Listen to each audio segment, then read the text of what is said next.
Now, everyone, it's time to spread a bit of movie cheer. Welcome to the Movie Cheer Podcast, the show for movie fans. I am your host AP, aka Mr. Movie Cheer, and on today's edition of the Movie Cheer Pod, I will be discussing the topic of the biggest movie sequels never made, or movie sequels that had big teasers for a sequel, but they never got put into production. They never were made, they were never filmed, they don't exist. That is going to be today's headline topic. I've got four movies four sequels that I feel like they should have been made, and they were teased heavily in a movie previous, but they were never came to be. And that will be today's headline topic. But before we get to today's juicy headline topic, we're going to start off with a segment of the show even, called What's Been on the Screen. Ooh, what's been on the screen?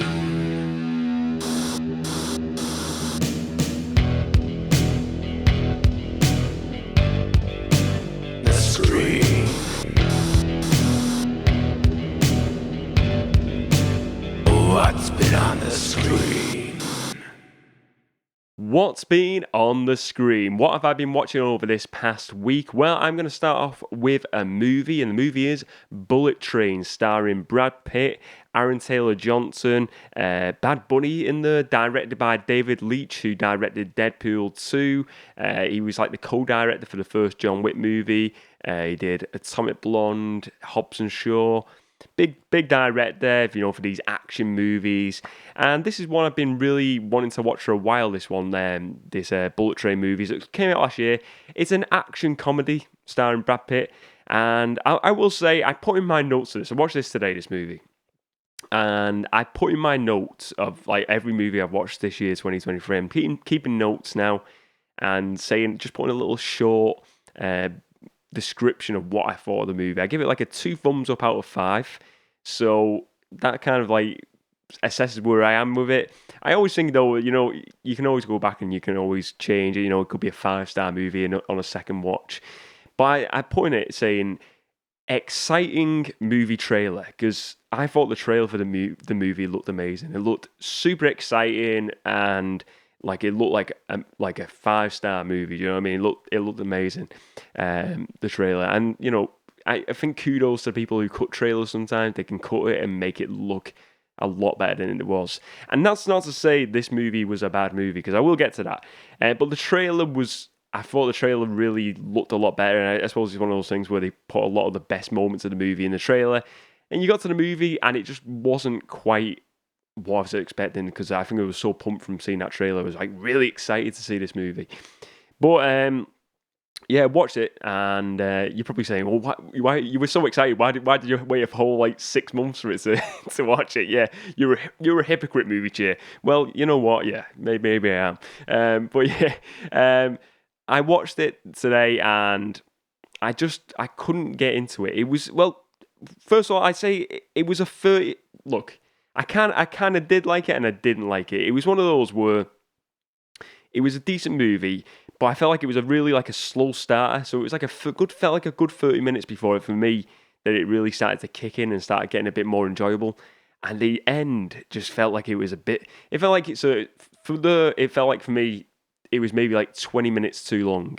And the end just went a bit like, maybe a bit too wacky in the end. I don't know, maybe I'm just overthinking this movie, but then I'm looking back at it and I'm thinking, you know what, it wasn't actually that bad as well. I thought, it was a decent movie. But again, it's one of them things where the expectation of the trailer I expected a lot more, but also it wasn't like the world's worst movie. Like I said, if it was the world's worst, it would have got a 1 thumbs up from me. I think the highlights of this, though, I think the highlight of it was the character work with a lot of the characters in it, but the story was just a bit like bland. Basically, it's a bunch of assassins on this bullet train in Japan, and they're all these different assassins and other characters are on this this bullet train, and the stories all kind of intertwine, and then it kind of a bit like Pulp Fiction sort of like vibe, but not quite Pulp Fiction. Not like it's a linear story, not non-linear. But they're all interweaved, all these characters somehow, and it sort of like all comes to this big ending, this big sort of ending where all the characters' stories kind of like interact, even though they're interacting throughout the story. But yeah, it was. Where am I going with this? The characters, the character work. I feel like the characters were the best thing about it, rather than the actual story, because the story was just like, ugh, it's not great, is it? It's a bit boring. But the character were, I think, mainly Aaron Taylor Johnson and the guy who played his brother. I can't remember. I don't know the guy's name, but they were called Lemon and Tangerine in this movie. That they were like the names in the movie, and the two like these two guys from London. And I think they're both. I'm pretty sure Aaron Taylor Johnson's an American guy, and I think the other guy who plays his brother is also American. But they kind of remind me of like a Guy Ritchie villain comedy duo, like really silly hitmen in this story, and they were very funny, and their characters were really, really good, and I like the backstory and the way they just I mean, one of the brother, I can't remember I think the character is called Lemonade. And he keeps on going on about Thomas the Tank Engine, and he has a sticker book of all these different Thomas the Tank Engine characters. And he says like, you're a Thomas, or you're a Diesel, and he sort of like assesses people's characters and stuff, and he's like compares them to a character from Thomas the Tank Engine, and he puts like a sticker on them, and it's just really silly, but it's like a little quirk I really like with the characters. Brad Pitt's character as well. He's not like your average. He's like this hitman type character.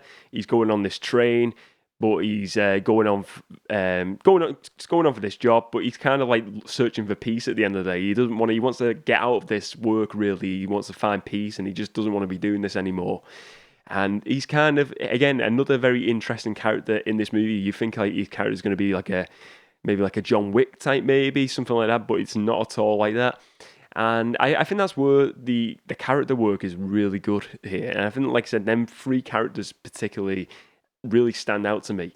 And I think, like I said, the story is not that great. I think it's a bit obvious, it feels at the end. It doesn't feel like it's like, there's not like a big reveal where you're like, whoa, that's like mind-blowing.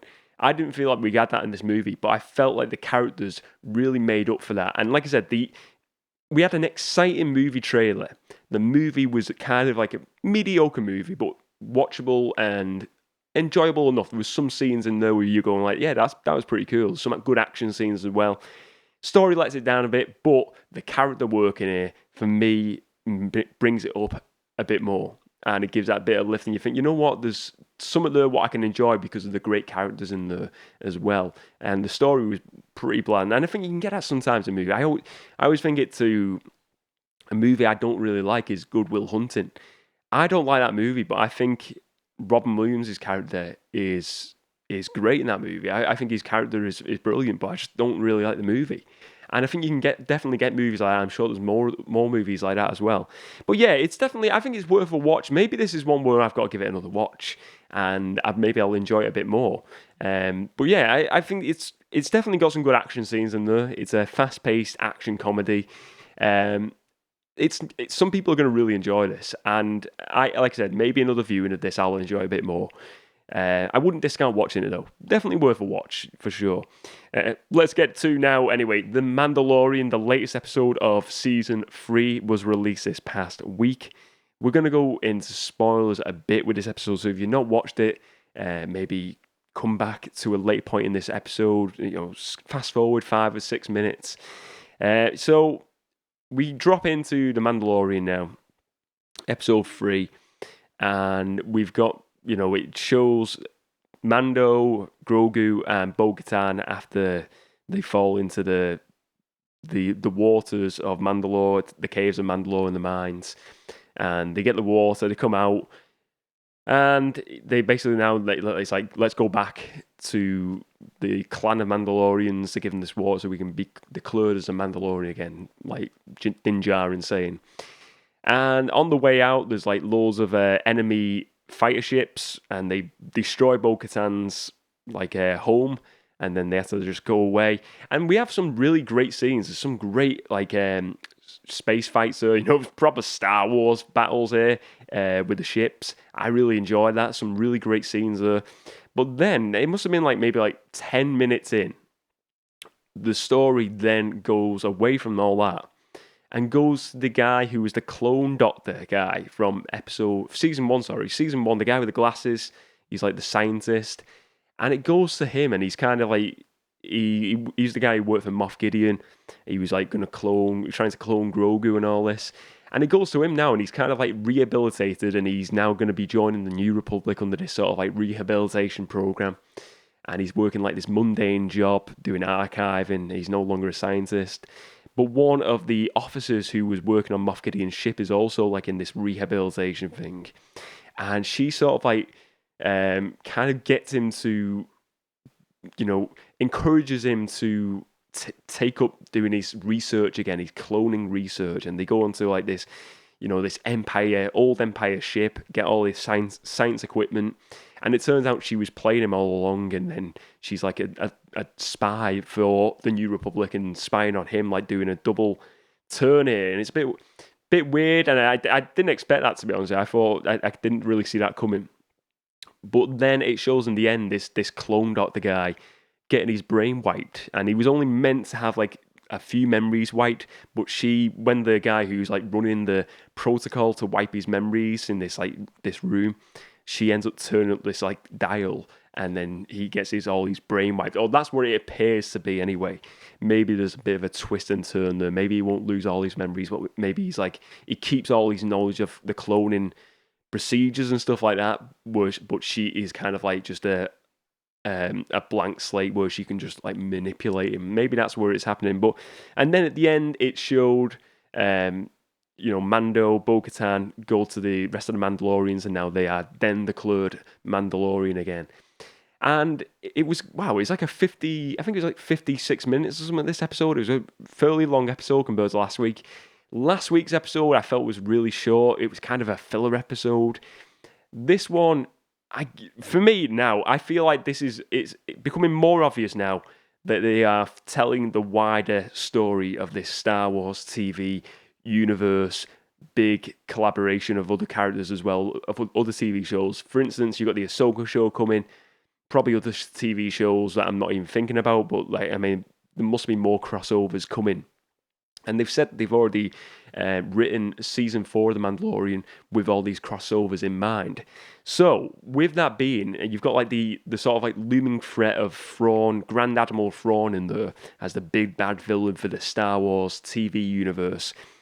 It feels like this story with the clone doctor guy in there is kind of very much linked to all this wider storytelling. And I felt like it felt to me very similar to what they did in the Book of Boba Fett with Luke Skywalker coming in there in that, what was it, the second to last episode or something like that. And it was we went from having a full-on Boba Fett TV show to what then we had one complete episode where it was just the Mandalorian and Luke Skywalker, and it was just a Mandalorian episode.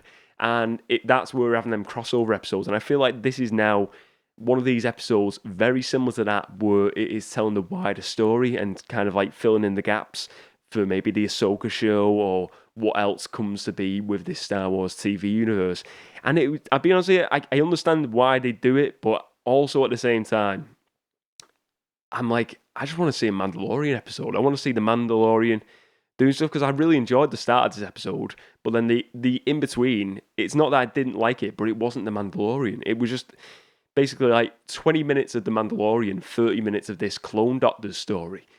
And yeah, it takes you away from that, and I get it. They are trying to build up the future storytelling, this big, crossover event they're going to potentially do in these shows, because that's what they're going to lead to, isn't it? This Endgame Defenders style show. I imagine that's what they're going to be doing it further down the line with Ahsoka, maybe Luke Skywalker, Mandalorian Grogu, a few other characters, Moff Gideon, stuff like that.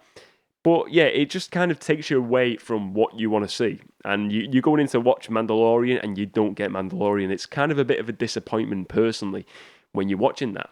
But yeah, it's. I imagine the next episode will be more heavy Mandalorian because they did the same with Boba Fett. Do the next episode, give us more Mandalorian. I'll be happy. Yeah, I'm looking forward to seeing that anyway. Let's finish off with a film I watched this past week. Well, I watched it last week now. I think about watched Blades of Glory, a 2007 Will Ferrell movie starring Will Ferrell, John Hader, who a lot of people will know from Napoleon Dynamite. He played Napoleon Dynamite. I was thinking, who is this guy? He looks like Kenneth from 32 Rock in this. I'm sure they're twins, them two. They look very similar.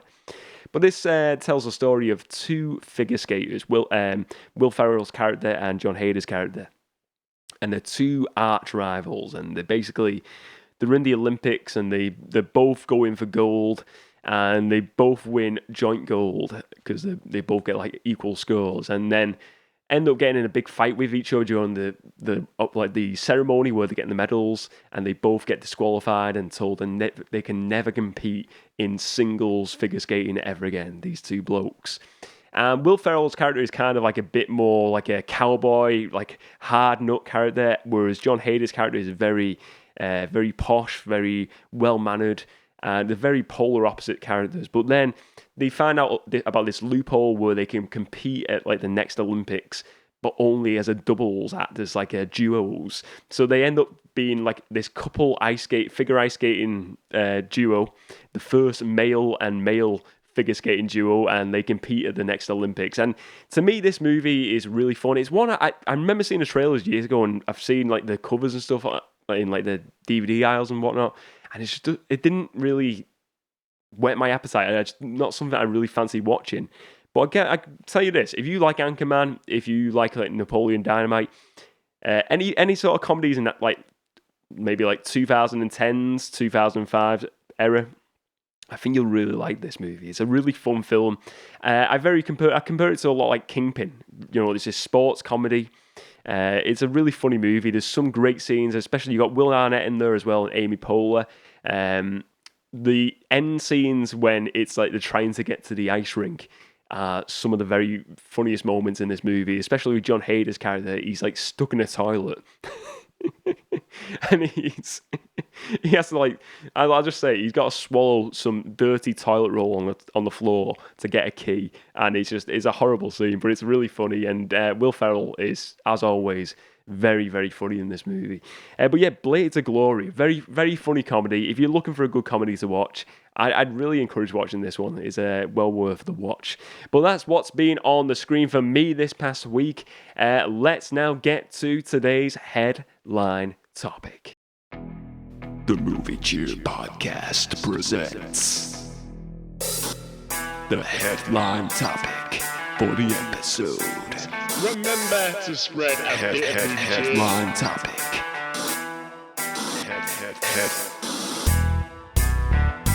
Headline topic. Remember to spread a bit of movie cheer.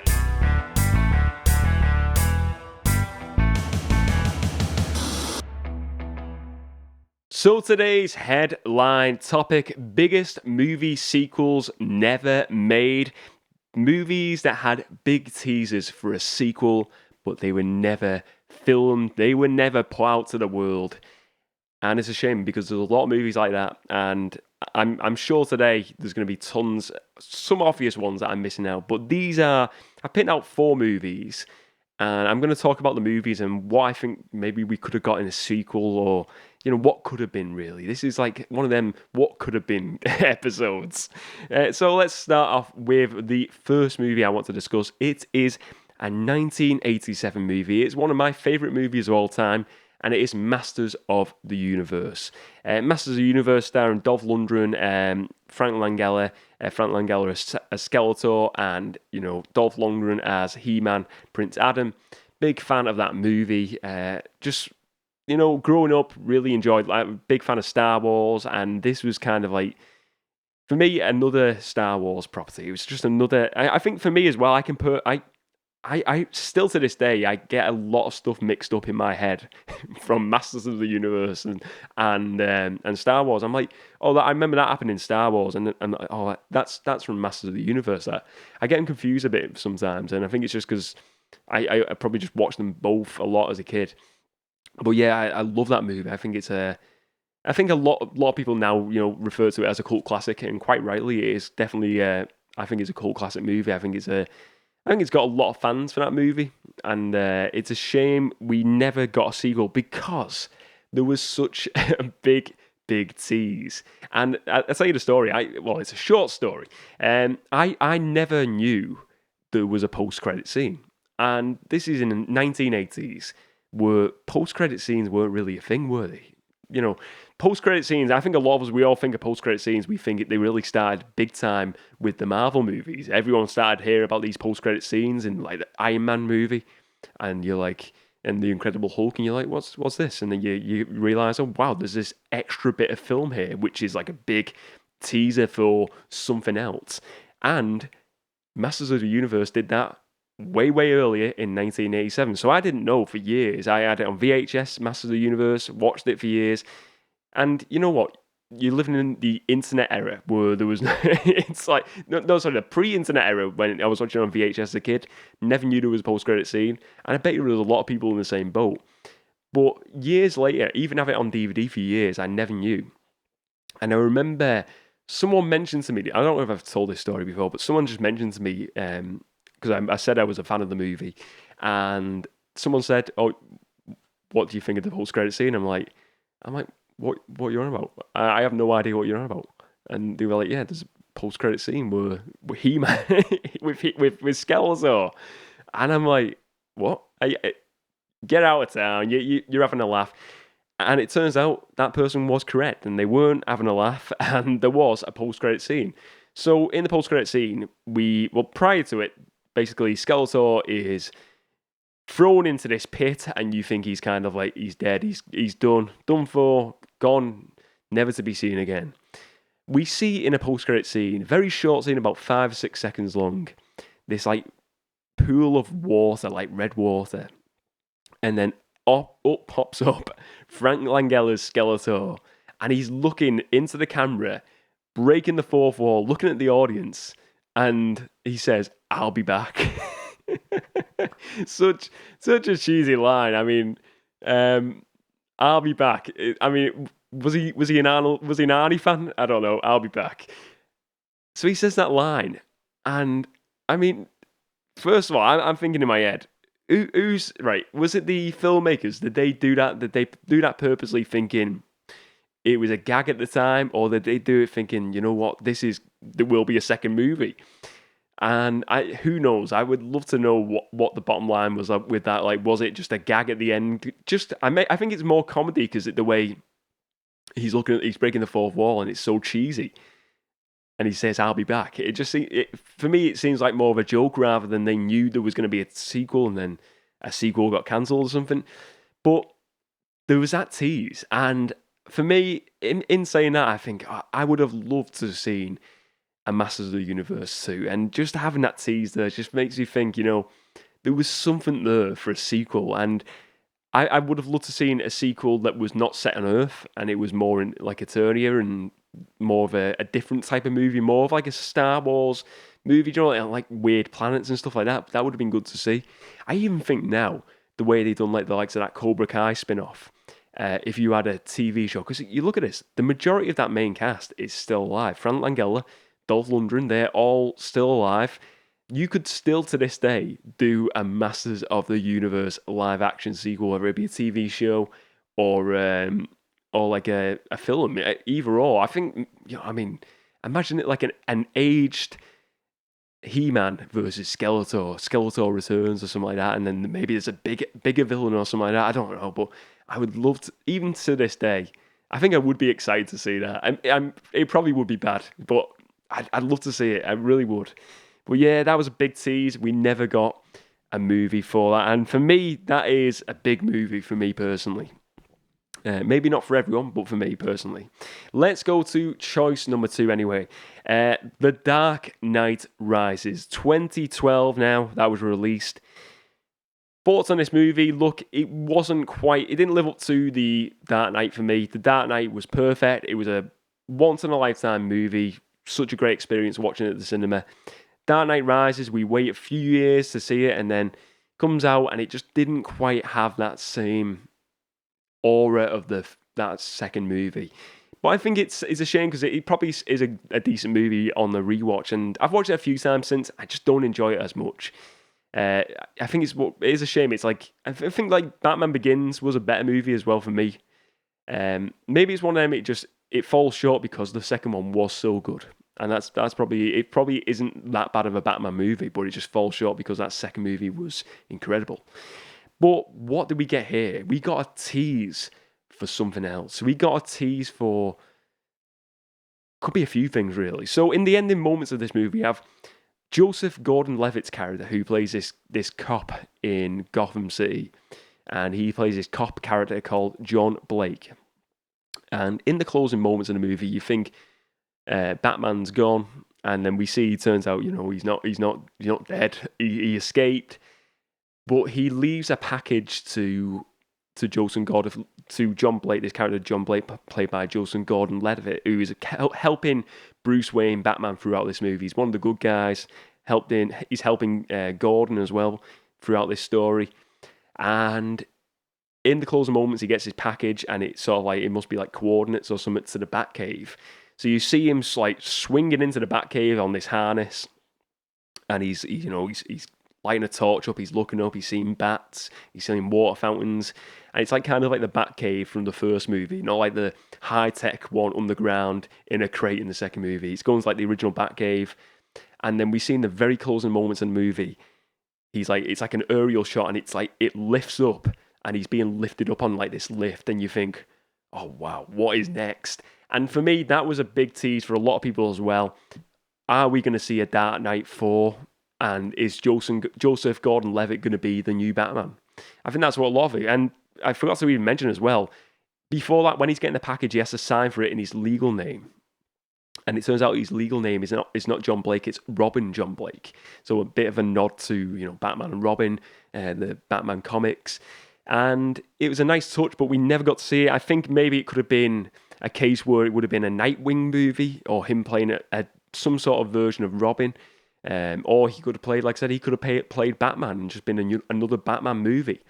But we never got it. And that was 2012 now. Obviously now it's been rebooted since with Robert Pattinson. And it seems unlikely. But imagine this. Could we potentially see in this new DCU, they're going to do a Batman and Robin movie where Robin is the son of Batman? Could we get Joseph Gordon-Levitt maybe playing an incarnation of Batman? I don't know if they've confirmed whether it's going to be... I think they've actually said it's going to be Bruce Wayne, so that falls flat on its backside. But it's a shame. Maybe...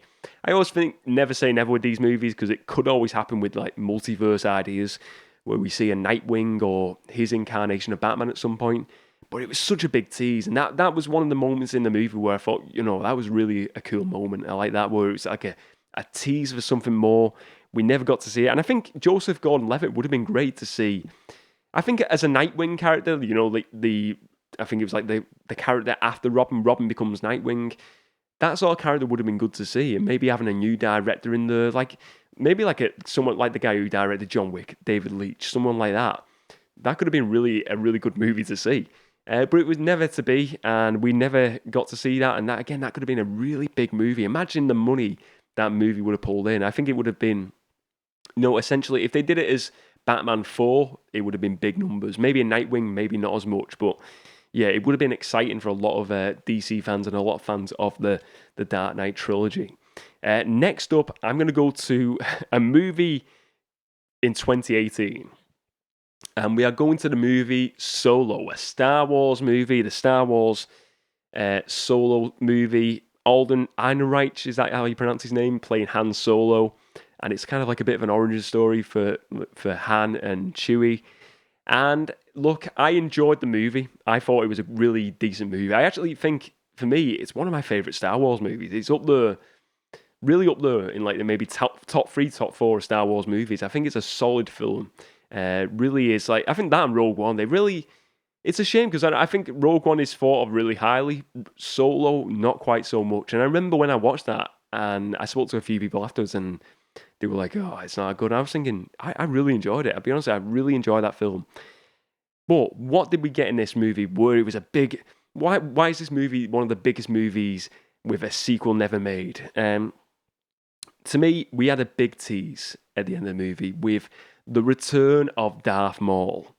We see him as a hologram talking to Emilia Clarke's character Kira, and all part of this crime syndicate. And you see Darth Maul, the hologram, and he sort of like says to Kira to meet him at this new location, and they're going to be working closely together in the future.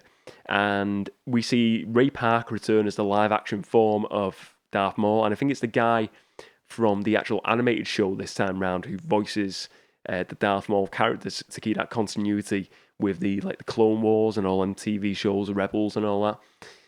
But it was a tease, and look, the Solo movie didn't do that well, and it's a shame because like I said, I think the guy who performed as Solo was really good, and I thought overall it was a decent movie. Not even a decent movie, a very enjoyable movie. But we never got to see a sequel, and that for me was going to be a sequel. Would have been Han Solo 2. Solo 2, Darth Maul as the main villain in that, or definitely one of the main villains for sure. And it never came to be. And I think is the potential though still to pay off that incredible cameo at the end and to see a sequel of some sort. So they could do this a few ways. And now I know in Star Wars canon, I think he does meet his end, doesn't he, in the Star Wars animated shows. I've not seen it up to that, but I've read the ending to what his ending is in that. But there's always wiggle room, isn't there, with Star Wars? Is anyone really dead in Star Wars? Could he come back? Sure he could. Well, you could do a movie set before the events of this or around the events of this, and it doesn't have to be a Solo sequel. It could be a completely different movie where he features in. Or they do a Solo sequel. I can't see that happening. I think, if anything, we see him in maybe a Lando live-action TV show, and we see something like that. Or we see some sort of spin-off with Emilia Clarke's character of Kira, where Darth Maul features in that. But I honestly think now, him returning seems more possible on the TV show side of things. So I think maybe I would get confused with the timeline. So I think it would be like the Obi-Wan Kenobi TV show timeline. Would he still be alive in that, and would that sort of line up with around the same time? Maybe I think that would be a few years later, wouldn't it? So I don't know how it would turn. Yeah, because Obi-Wan Kenobi was set a couple of years before the Solo movie, because I'm pretty sure. So it's hard to say, but I think he's got more of a return, and we've got more possibility of seeing that sort of sequel on TV now. And the sequel for me, the biggest hit here was Darth Maul returning. Seeing him in the sequel would have been amazing, because I think it was such a underused villain in the live action movies. I think everyone agrees with me on this, and I think it's a popular opinion out there that he should have been the main villain across all of the prequel trilogy. It would have been amazing to see. It never come to be though. And sure, we got some good moments from that, and he has returned on the animated side of things. But it just seems a shame that they have that tease for Darth Maul returning, and nothing comes to be of it. And I feel like they will do something. They will pay it off, because it's Star Wars, and I think they got likes of Jon Favreau, Dave Filoni working there, and they want to pay it off some way, somewhere at some point, even if it isn't in a Solo sequel. But yeah, I feel like that is just a big opportunity that was kind of missed. And I think if that movie did well, by now we would have definitely had a Solo sequel, and Darth Maul would have returned again, and we would have got a lot more Darth Maul for us all. But it never came to be, unfortunately. But hey ho, we might get it one day. Let's keep our fingers crossed, ladies and gents. But finally, let's get to the fourth and final choice of biggest sequels never made. Big teasers, but no sequel. I'm going to get to Black Adam, released last year in 2022. The Rock, Dwayne Johnson, starring as Black Adam, the anti-hero, this Shazam supervillain in the comics. And he's got all the same powers as Shazam. He wears the black suit rather than the red suit. He's got the big bolt of lightning on his suit as well. Looks really cool. I mean, The Rock looks the part. And this movie was teased forever. I didn't mind the movie. I think it was maybe for a lot of people a bit underwhelming, because it was so hyped up as this big new DC move, and I think everyone thought this was going to be a kind of the rebirth of the DC universe of movies. It turns out it was the end, because James Gunn then gets hired because the movie doesn't do well, and they kind of say, we're going to start off fresh, we're going to do the DCU going to be a rebirth, a reboot of it all, and a new fresh start. And The Rock's kicked out, Black Adam is no more. But what did we get at the end of this movie? We got Henry Cavill, Superman, returning after many years off, and he returns in his post-credit scene, meeting up with Black Adam, and he says, I think the line is something like, people haven't felt this nervous in a while. And then he says, like, we should talk, Black Adam. And then Black Adam's just stirring Superman down. It's obviously teasing a Superman versus Black Adam movie. Now, I think for me, that would have been cool to see. I like Henry Cavill's Superman. I'm still kind of a bit disappointed we never got to see that, but I'm also, I think it's the right thing to do, resetting it all now and going with a new, fresh start. I think it would have been way better to do, though, having Black Adam more as a villain that didn't have his own movie, but was kind of done very similar to Thanos, because I think The Rock as a villain would have been way better. He's been the good guy in too many movies now. I think he would make a great villain. And I think if they made Black Adam just like this bad, seriously nasty character, and it would have worked a lot better for me personally. But it's a shame, because I do think at some point in the future they will go back and have these two guys return to the DCU, and I think there will be like a multiverse crossover. And I think this is where like it could come in where you have like Joseph Gordon-Levitt's incarnation of Batman in like some sort of a Crisis on Infinite Earths movie, like a big Justice League movie further down the line. But for now, it seems like that door is closed for Dwayne "The Rock" Johnson and Henry Cavill. Them two characters are obviously going to get shelved for now. But yeah, imagine the sequel that could have been a Superman versus Black Adam movie. Would that have been a big movie? I think it would have been. I think it would have been a big movie. I think if you have Superman in there, it becomes a big movie. It's like if you put a Batman in there, it becomes a big movie. And that would have been a big movie. And it was a big tease for a sequel and for many sequels and a big, wider, expanding universe. Probably one of the biggest sequels in the last couple of years that has never been made, and a big tease for a movie that was never made. And yeah, there's plenty of them out there. What are some of your picks, ladies and gents? What are some of the sequels that were never made, the biggest movie sequels that you think should have been made on your list? Let me know your thoughts. But that is the end of today's headline topic. Let's move on with the rest of the show. Case covers take on other case covers. Can you handle that? Case cover collision. Case cover collision. Case Cover Collision. Each and every week I choose a different movie or TV show, because today it's going to be a TV show, a different TV show or movie, and look at the case covers for that property and put the case covers against each other in a battle to see which one is the best, which one is the winner on Case Cover Collision, and compare them all, looking at these covers in really, really detail inspections each and every week. So this week I'm going to be discussing the TV show The Last of Us, looking at 4 different case covers for that, a DVD one and 4 different 4K covers, HMV exclusive one as well. Let's just talk about The Last of Us first of all, briefly. I'm not going to get into spoilers because I'll be honest with you, I've not seen the ending of it yet. I've only watched a couple of episodes of, I think about three or 4 episodes in. And it's not that I didn't enjoy it, I just kind of like lost track of, and there was that much to watch over the past few weeks. I've got some time over the next couple of weeks. I've got some like time sort of like penciled out in the calendar where I'm going to watch all of The Last of Us from the start to finish. I'm going to start fresh, watch that, and watch House of the Dragon finally. Watch all that as well. But yeah, really enjoyable show from what I've watched of it. Really great show. Never played the video games, but I think it was a really a beloved video game series, and from what I've heard from people, it was really a really well done adaptation of that video game series as well. So let's look at the case covers for this TV show. First of all, we're going to look at the DVD case cover of The Last of Us Season 1. And the first one, you got Ellie and Joel, the 2 main characters here. And they're just kind of, Joel looking into the distance, looking into like to the side, and Ellie's looking straight down the camera, looking at something in the distance, maybe one of the monsters.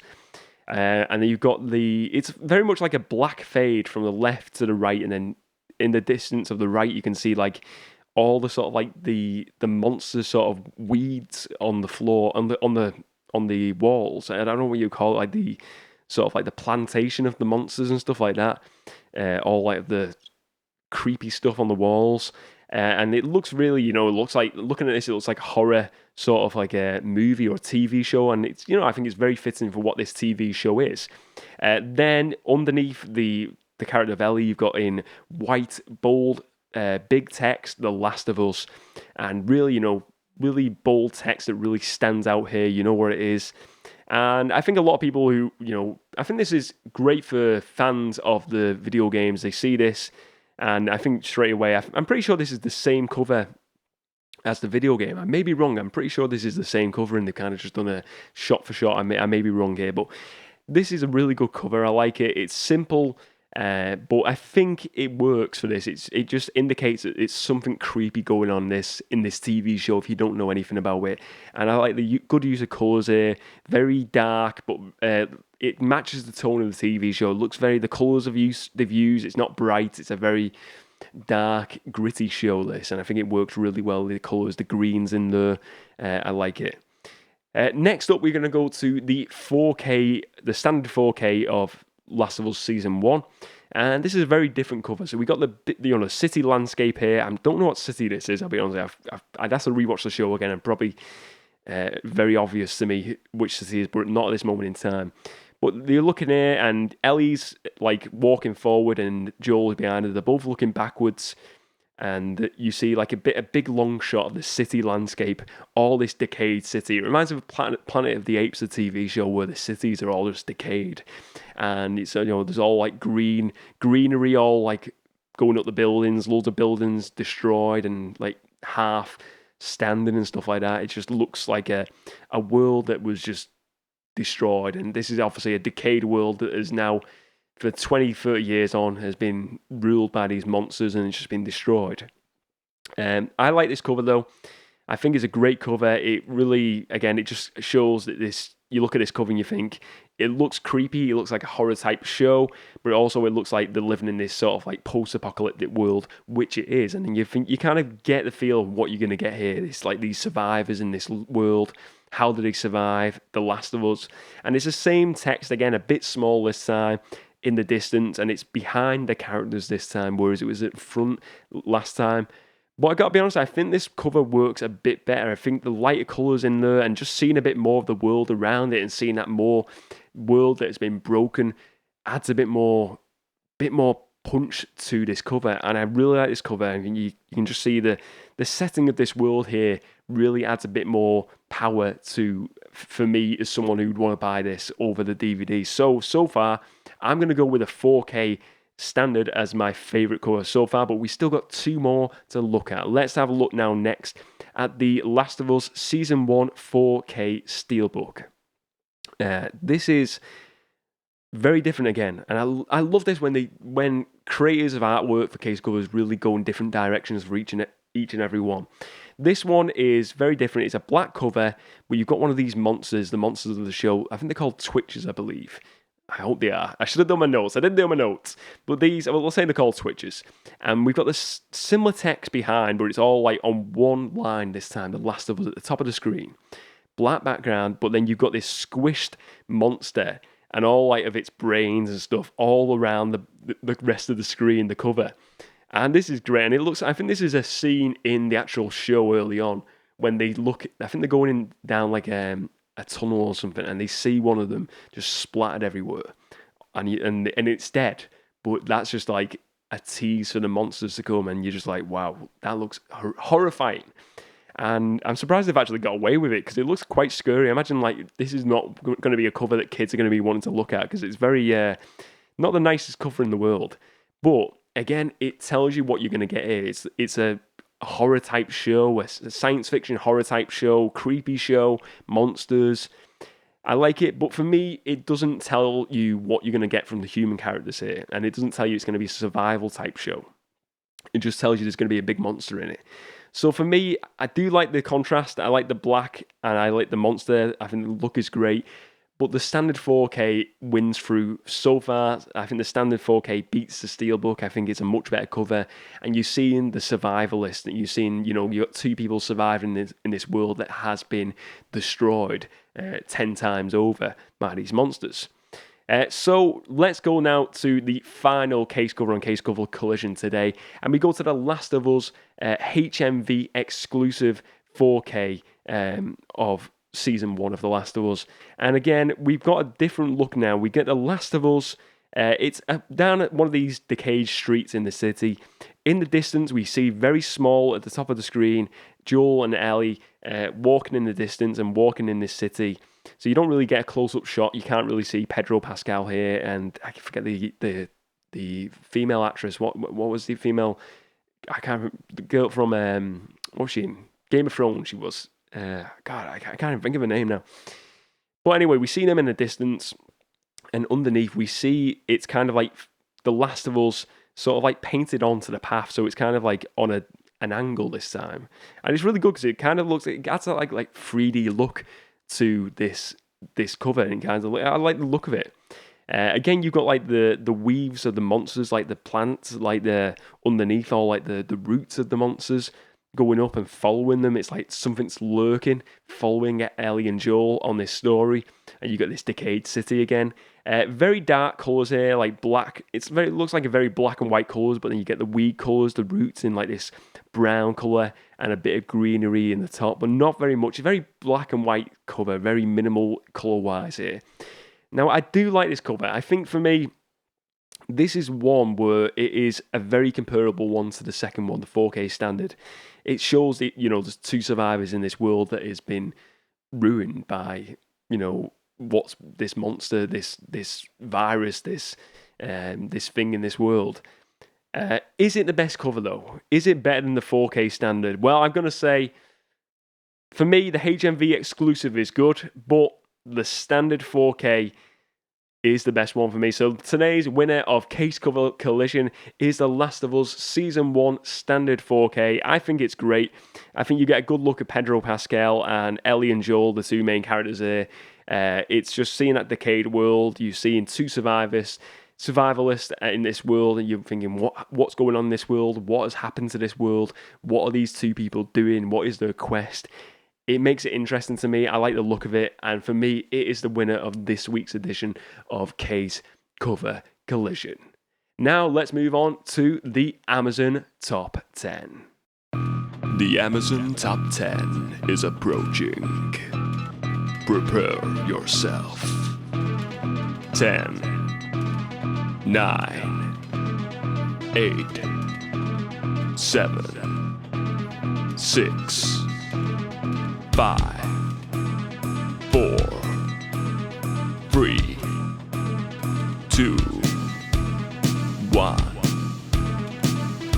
The Amazon Top 10 has arrived. The Amazon Top 10. Each and every week, I give you the best sellers lists for DVDs, 4Ks, and Blu-rays on Amazon.co.uk. So let's look at the best sellers list, the top 10 for this week, ladies and gents. So at number 10, we have Doctor Who, The Collection Season 9 Blu-ray at number 10, limited edition. At number 9, we have The Banshees of Inisherin. At number 8, we have Living. I don't know what that is, whether it's a movie or a TV show. I think it's a movie by the looks of it. Never heard of that one. At number 7, we have Call the Midwife Series 12. Not quite something I'd watch, but hey ho, it might be it might be up your street. I don't mind. Let me know. At number 6, we have Mrs. Harris Goes to Paris. That's been in the top 10 for a while now. At number 5, we have Whitney Houston, I Want to Dance with Somebody. I think that's the biopic, the Whitney Houston biopic. At number 4, we have Endeavour on Series 9. Series 9 at number 4. At number 3, we have Roald Dahl's Matilda the Musical. At number 2, we have Elvis on DVD. And at number 1, we have, drum roll, The Last of Us Season 1 4K Ultra HD Steelbook. The Steelbook from Case Cover Collision that didn't win is at number 1 on the Amazon Top 10 for this week. Now, let's move on to the final segment of today's show. So, the final segment of today's show, Not So Worthy Blockbuster Housekeeping. This is the part of the show where I discuss what's going on with the channel, what's going on with the Movie Cheer Town community. It's just a general chit chat at the end of the show. And I just want to say, really, one big thing I want to talk about is last week I took a week off, but the week prior we had the awesome show 100 episodes of the Movie Cheer podcast. It began as a Saturday movie show, but now has become the Movie Cheer podcast, and 100 episodes, and we had a big 90s movie collaboration episode. I think it was like 11 special guest co-hosts I had with me on that show. Absolutely, I had a lot of joy to putting that together. Getting all them videos sent in from all the awesome different creators out there and different members of the movie collecting community and just fans of movies in general, like myself. It was great. I had a great time, and just again, thank you to everyone who got involved with the episode. Thank you to everyone who's watched that episode, commented, and throughout them all 100 episodes. But yeah, plans moving forward. Yeah, I'm continuing, just keeping doing the show, and more, like I said at the start of this year, just doing more focus on the podcast, doing more podcasts, and doing more pay-per-view shows this year. And definitely we'll have more of these big collaboration episodes, hopefully, throughout this year as well. Definitely throughout this year in 2023. But yeah, I had a great time with that show, and it was, I'll be honest, it was one of them big edits where, nothing goes right on big edits. It really doesn't. You're doing them big edits and something always goes wrong, and I had to re-edit stuff and do things, and sometimes it wasn't like I think it was like it took something because my computer I need to get a new computer sussed out because this one is slow, but it took forever, and then I worked out that I did something wrong and it didn't edit quite right, but you know what, it finally got done. It went out there, people liked it, and you know what, it was just great to look back and think, 100 episodes in the bag now. Let's move on for 100 more. I really enjoyed it. And yeah, just want to say again, thank you to everyone in the Movie Cheer Town community for getting involved over the past 100 episodes in the comments and everything. It really does mean a lot. And yeah, I had a great time, and I really looking forward to getting back this week. I thought, let's take a week off, because I thought after the big edit, I need to put my feet up, watch a few films. But I'm so glad to be getting back today and just doing another show. And it's really been great to just get back into it and get back into podding. That's what I enjoy doing. I just enjoy chatting about movies. It's a good, fun hobby to do. But that's it for Not So Worthy Blockbuster Housekeeping. And that's it for another edition of the Movie Cheer podcast. If you enjoyed today's episode, please do give it a like and subscribe to the channel if you're watching on YouTube. If you're listening to this on a podcast app of your choice, please do subscribe to the podcast on the app. Leave a 5-star review if you can, and send me a link or an image of the review, and I will read it out on the show. All reviews and all subscriptions do really help the show to grow even bigger, and the Movie Cheer Town community to grow even more so. But let me know your thoughts on today's show topics of biggest movie sequels never made, the big movies that had sequel teasers, but never did we see a sequel. What are some of your picks for that? What are some of the movies that you would have liked to have seen made that you think could have been really big movies? I was really happy with my choices, and it was really, really fun to deep dive into them. I feel like this could be a topic that could be a chapter 2 and a part 2 further down the line. Let me know if you like this topic. Maybe we will look at doing that pretty soon, a part 2 of this. But yeah, let me know your choices, ladies and gents, and let me know all of your thoughts on the rest of today's topics on the Movie Cheer podcast.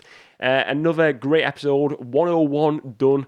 Let's get to show 200, and let's get up to 1,000 subscribers on the YouTube channel. That's a big goal for 2023 as well. If you're not subscribed as well, get subscribed.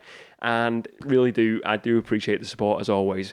But yeah, thank you very much for watching, ladies and gents. Remember to spread a bit of movie cheer, and as always, I will see you next time.